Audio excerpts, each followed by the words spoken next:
Question 12 asks how many x-intercepts or zeros we would have for this parabola here, and it gives us a hint to use the discriminant.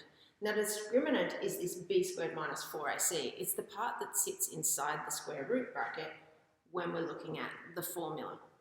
And we know that you can't take the square root of a negative number. So if b squared minus 4ac is negative, there's going to be no solutions to this, and there won't be any x-intercepts. If b squared minus 4ac is 0, we'll be adding and subtracting 0, so there'll only be one intercept in the same place. We'll get that double root situation.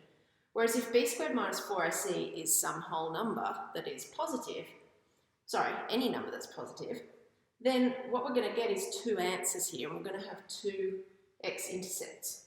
So subbing in here the b and the 4ac, my b is minus 3, and I've written down here what my ingredients are. A is 1, b is minus 3, c is 5. So when I sub all of that in, being careful to note that minus 3 squared is positive 9, I get negative 11. And because it's negative, I can say that there are no zeros. Next question asks us to find the axis of symmetry for the same function. Now that method where we would average the zeros doesn't help when there aren't any zeros. So we need to use this, which again is coming out of the formula. It's this part here. Now minus b over 2a, subbing from our a's, b's and c's up here, will give us 1.5 or 3 over 2. So that's the axis of symmetry for this one.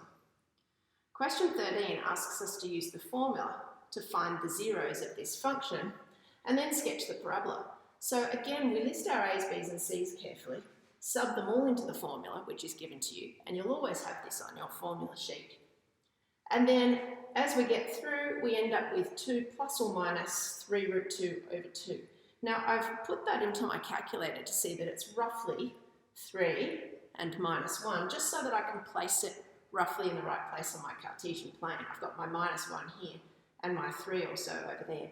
But I didn't label them that way. I labelled them with the exact amounts. The rest of the steps, well, once you've got it like this, you can go through your steps. Your concavity is upright because this number 2 is positive. Your y-intercept is minus 7 because that's the number that's there. So that means I've got my y-intercept here. So all that's left to do now is find the axis of symmetry, and using that minus b over 2a, I find that it's at x equals 1. And then when x equals 1, I can sub that in and see what y must equal, and that gives me minus 9. So that helps me find my vertex. And that's everything that I need on my graph.